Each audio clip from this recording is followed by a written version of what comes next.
શ્રીમદ ભાગવત ગોપ જ્ઞાન ગાથા.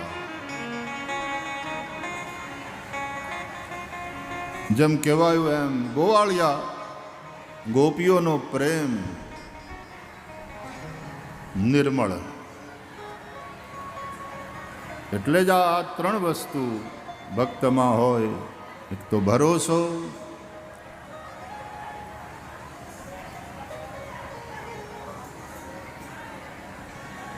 ભાવની ભીનાશ અને ભોળપણ. આ ત્રણ વસ્તુ હોય જેની અંદર એને ભક્ત કહેવાય. ગોવાળિયા ગોપીઓ ગોકુળના આ બધા એટલા માટે ભગવાનને વાલા લાગે છે. એ લોકોને ભગવાનમાં દ્રઢ ભરોસો છે. કૃષ્ણની દરેક વાતને માને છે, સ્વીકારે છે, એ અનુસાર કરે છે. બીજું એનામાં ભોળપણ છે.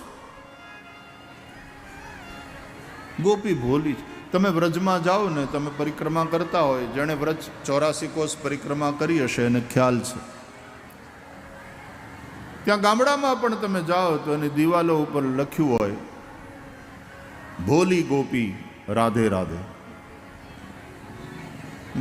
ગોપી ભોળી છે. ભોલી ગોપી રાધે રાધે. ભોળપણ. આપણે ત્યાં પણ જે ભક્તિ પદોમાં લખાયું એમાં શબ્દ બહુ સરસ છે. ભોળી રે ભરવાડણ હરીને એ વેચવાને ચાલી રે. ભોળી રે ભરવાડણ હરીને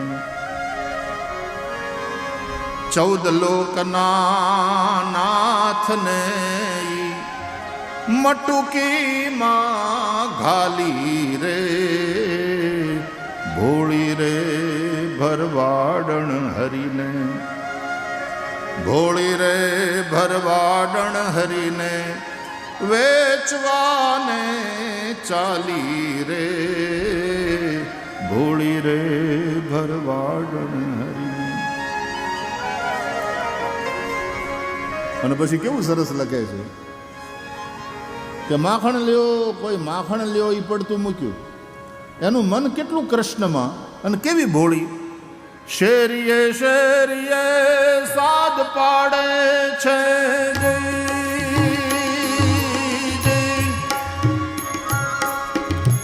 કોઈને લેવા મુરારી રે. શેરીએ શેરીએ સાદ પાડે છે,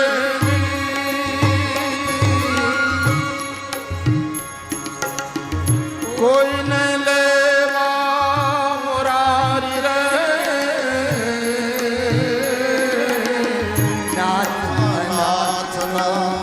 નાથને વે નાથ અનાથને વેચે. ચૌકા વચ્ચે જોને નારી રે. ભોળી રે ભગવાન નાથ અનાથને નારી રે વેચે. નાથ અનાથને નારી રે વેચે. ચૌકા વચ્ચે જોને નારી રે. આ અત્યારે જે બધા ઇન્ટરનેટ ઉપરથી લઈ લ્યો છો ને તમે, ઇન્ટરનેટ ઉપર બધા શુદ્ધ છે એવું નથી. એમાં ભેળસેળ વાળું બહુ હોય છે. એટલે સાવ શુદ્ધ જે હોય ને પદ એ લેવાનું. બહુ ભેળસેળ બહુ હોય. આ ભજનોમાં હવ પોતપોતાની રીતે અંદર ઘુસાડી દે બધું બહુ. આપણે એ બાબતમાં સર્વતંત્ર સ્વતંત્ર છીએ. એટલે ભક્તિ માર્ગમાં સ્વચ્છંદતા બહુ હાલે. ભજન કોકનું હોય, ઘણા તો કોક પોતાના નામે નામાચરણ કરીને પોતાના નામે ચડાવી દે, પછી એના શબ્દો બદલી નાખે. નહીં, આ સંતોએ, આ મહાપુરુષોએ જે રીતે લખ્યું છે એના શબ્દોને એ રીતે પ્રામાણિકતાથી વળગીને ભોળી રે ભરવાડણ હરીને વેચવાને ચાલી રે. કહેવાનો અર્થ ભરોસો, ભોળપણ અને ઓલી ભાવની ભીનાશ, આ ત્રણ વસ્તુ હાવ હાચો ગોવાળિયો હોય ને એનામાં હોય, હાવ હાચી ગોપી હોય એની અંદર આ ત્રણ વસ્તુ. તો આ ગોપ જ્ઞાન ગાથા છે. એટલા માટે મેં આ કથામાં બહુ જ્ઞાનની બહુ વાતો કરી નથી, ને કરી તો છે તોય તે ગોવાળિયાઓને સમજણમાં આવી જાય. મારી સામે કોણ સમાજ બેઠો છે એને જોઈને હાવ આમ સરળ ભાષામાં અને આનંદ કરતાં કરતાં મારે જે કહેવાનું છે વ્યાસપીઠ ઉપરથી કહ્યું છે. ગોપીઓને તો પ્રેમ છે ને એ જ જ્ઞાન, અને હકીકતમાં જ્ઞાનની પરિપક્વ અવસ્થાને જ ભક્તિ કહે છે. ભક્તિની પરાકાષ્ઠા એ જ્ઞાન છે, અને જ્ઞાનની પરિપક્વ અવસ્થા એ ભક્તિ છે. જ્ઞાન છે ને એ પચવામાં થોડો ગરિષ્ઠ પદાર્થ, પચવામાં થોડો ભારે, પણ જો પચી જાય તો ભક્તિમાં પરિણત થાય. ગોપીઓમાં તો ભક્તિ, નર્યો પ્રેમ, પણ એ પ્રેમ એણે પોતાના પ્રેમાસ્પદ, પોતાના આરાધ્ય પ્રભુના સ્વરૂપને એવું પ્રકાશિત કરી દીધું. ગોપીઓને ખબર છે કૃષ્ણ કોણ છે. એ જશોદાના છોકરાના, સુંદર સુંદર છોકરાના પ્રેમમાં લટ્ટુ થઈ છે એવું નથી. ગોપીને ખબર છે કૃષ્ણ કોણ છે. એટલા માટે ગોપી ગીતમાં કહે છે, ન ખલુ ગોપિકા નંદનો ભવાન અખિલ દેહિનામ અંતરાત્મદ્રક વિખન સાર્થિતો વિશ્વગુપ્તયે સખ ઉદેયવાન સાત્વતામ કુલે. તમે માત્ર યશોદાના પુત્ર નથી, તમે પ્રાણી માત્રના અંદર અંતર્યામી રૂપે રહેલા નારાયણ છો. અખિલ દેહિનામ અંતરાત્મદ્રક. તમે બ્રહ્માજીની પ્રાર્થનાથી ગુપ્ત રૂપે સાત્વત કુલમાં પ્રગટ થયા છો. તમે અખિલ બ્રહ્માંડ નાયક, તમે ભગવાન છો. ગોપીઓને જે પ્રેમ થયો છે તે ભગવાન માટે થયો છે. ભાગવતકાર કહે છે, કૃષ્ણસ્તુ ભગવાન સ્વયં. શ્રી કૃષ્ણ સાક્ષાત પરબ્રહ્મ, પરમાત્મા છે. તો નિર્ગુણ નિરાકાર પરબ્રહ્મ પરમાત્મા ભક્તોની ભક્તિને વશીભૂત થઈ સગુણ સાકાર થઈ કૃષ્ણ રૂપે પ્રગટ થયા છે. જ્યારે રૂપ લે ને જે નિરાકાર છે સાકાર થાય. ઘણા લોકો એમ કે ભાઈ બ્રહ્મ તો નિરાકાર છે, નિરાકાર છે ને તમે સાકારની ઉપાસના કરો છો. પણ નિરાકાર શબ્દનો અર્થ થાય નિર્ગતા આકારા સર્વે યસ્માત.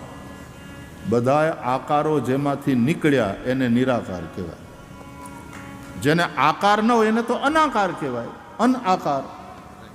પણ અનાકાર છે ભગવાન એવું કીધું કે નિરાકાર છે એમ કે, તો નિરાકારનો અર્થ જ થાય છે બધા આકાર જેમાંથી નીકળ્યા એ નિરાકાર. નિર્ગતા આકારા, જેમાંથી બધા જ આકારો નીકળ્યા. આ નામ રૂપાત્મક આ સૃષ્ટિ જેની અંદરથી પ્રગટ થઈ, યતોવા ઇમાની ભૂતાની જાયંતે, એ નિરાકાર એવો અર્થ થાય. તો એ જ સગુણ સાકાર બનીને આવે, અને જ્યારે રૂપ બને પછી નામ બને. દરેક રૂપની ઓળખાણ નામથી થાય ને. બાળક જન્મે એટલે પછી નામ પાડવું પડે. બારબડિયા હોય, ઓળી જોળી પીપળ પાન, ફઈબાએ પાડ્યું, લાભો નામ, પછી નામ પાડવું પડે. કોઈ પણ વસ્તુ બને પહેલા એનું રૂપ તૈયાર થાય, આકાર તૈયાર થાય, પછી નામ. કે આ હું તો ઘડિયાળ, આ હું તો કે માઇક, આ હું તો કે માળા, એની તો ફૂલની, પછી નામ પડે. જેમ હોનાના ઘરેણા બનાવ્યા હોય તો કાનમાં પહેરવાના, નાકમાં પહેરવાના, હાથમાં પહેરવાના, ગળામાં પહેરવાના, એમ એના નામ જુદા જુદા. નરસિંહ મહેતા કહે છે, ઘાટ ઘડિયા પછી નામ રૂપ જૂજવા, પણ અંતે તો હેમનું હેમ હોય. અખિલ બ્રહ્માંડમાં એક તું શ્રી હરિ, જૂજવે રૂપ અનંત ભાસે. એ જ પરબ્રહ્મ પરમાત્મા અનેક રૂપોમાં પ્રગટ થાય છે, અભિવ્યક્ત થાય છે, ત્યારે પછી એનું નામ પણ પાડવું પડે. એટલે હવે કૃષ્ણ પરમાત્માના નામકરણ માટે વસુદેવજીના વિનંતીથી યાદવોના પુરોહિત ગર્ગાચાર્ય મહારાજ એ ગોકુળ પધાર્યા. વેશ બદલીને, કોઈને ખબર ન પડે, કંસને આ ખબર ન પડવી જોઈએ, નહીં તો કંસના મનમાં શંકા થાય કે યાદવોના ગોર બાપા અને આહિરને ખોરડે કેમ ગયા. આહિરોને એના ગોર છે, યાદવોના પુરોહિતે ત્યાં જઈ અને કેમ નામકરણ કર્યું. એટલે રોહિણીના દીકરાનું નામકરણ કરે ત્યાં સુધી સમજાય, પણ યશોદાના દીકરાનું નામકરણ કરે તો ગર્ગાચાર્ય મહારાજ કહે છે, સુતમ મયા સંસ્કૃતમ તે મન્યતે દેવકી સુતમ. હું તમારા દીકરાનું નામકરણ કરું અને કંસ સુધી આ સમાચાર પહોંચે તો કંસ અને દેવકીનો દીકરો માની લેશે અને ઉપદ્રવ કરશે. એટલે વેશ બદલીને ગયા. ગુપચુપ ગૌશાળામાં નંદ બાવાના આંગણે નામકરણ સંસ્કાર યાદવોના પુરોહિત ગર્ગાચાર્ય મહારાજે કર્યા. પુરોહિત શબ્દ બહુ સરસ છે. પુરોહિત એટલે યજમાનના હિતને આગળ કરી અને જે વિચારે, કાંઈ પણ કામ કરે એનું નામ પુરોહિત. પોતાની દક્ષિણાની ચિંતા ન કરે, પહેલાં યજમાનનું હિત આગળ રાખે. મારા યજમાનનું કેમ ભલું થાય, મારા યજમાનનું કેમ સારું દેખાય, એનો વિચાર કરીને જે કામ કરે એ પુરોહિત. પોતાની દક્ષિણાની ફિકર ન કરે, મળશે કે નહીં મળશે, કેટલી મળશે, જાજી મળશે, ઓછી મળશે, એની કોઈ ફિકર કર્યા વગર પોતાના યજમાનના હિતને આગળ કરી એનો પ્રસંગ દીપી ઉઠે, એનું ભલું થાય, એનું કલ્યાણ થાય, આ રીતે વિચારી અને કામે લાગે એ પુરોહિત. આ પુરોહિત શબ્દ બહુ સરસ છે. દરેક સમાજને પોતાના પુરોહિત હોય. જૂના જમાનામાં તો એ પુરોહિત ગોર બાપા જ દીકરીઓના સંબંધ કરીને આવતા. જાઓ ને બાપા, આપણે દીકરી બેનબા એ હવે લગ્ન જેવડા થયા, તમે ક્યાંક સારું ઠેકાણું ગોતો. અને પુરોહિત જઈ અને એ દીકરીનું વેવિશાળ નક્કી કરી, એનો સંબંધ નક્કી કરીને આવતા. અને પછી ઘરે આવીને દીકરીના બાપાને વાત કરે, બેનબાનું નક્કી કરીને આવ્યો. ક્યાં? તો કે ફલાણે ગામ, ફલાણા ભાઈ, એનો આ નંબરનો દીકરો. ગોર બાપા, તમે જે કર્યું હોય એ બરાબર જ કર્યું હોય, તમારાથી વધીને અમારું હિત બીજું કોણ કરે? અને એ સંબંધને માન્ય રાખતા હતા. એ લગ્ન જીવન પણ સરસ રીતે ટકતા હતા. મા બાપ, આપણા ગુરુ, એ આપણને જે કે એ આપણા હિતની વાણી છે. માત પિતા પ્રભુ ગુર કે બાની, બિનહી વિચાર કરી શુભ જાની. ગર્ગાચાર્ય મહારાજે નામકરણ સંસ્કાર કર્યા. મોટા ભાઈનું નામ બલરામ કે બલભદ્ર. રોહિણીના પુત્ર છે માટે રૌહિણેય. એ યાદવોની એકતાને ટકાવી રાખનારા છે માટે સંકર્ષણ. અને પછી યશોદોત્સંગ લાલિત પ્રભુનું નામકરણ કરવા માટે ગર્ગાચાર્ય મહારાજે બાલકૃષ્ણ પ્રભુની સામે જોયું, દર્શન કર્યા, ઓળખી ગયા જોતાની સાથે. ગર્ગાચાર્ય મહારાજ બોલ્યા, બહુની સંતિ નામાની રૂપાણી ચ સુતસ્ય તે, ગુણકર્માનુરૂપાણી તાન્યહમ વેદનો જના.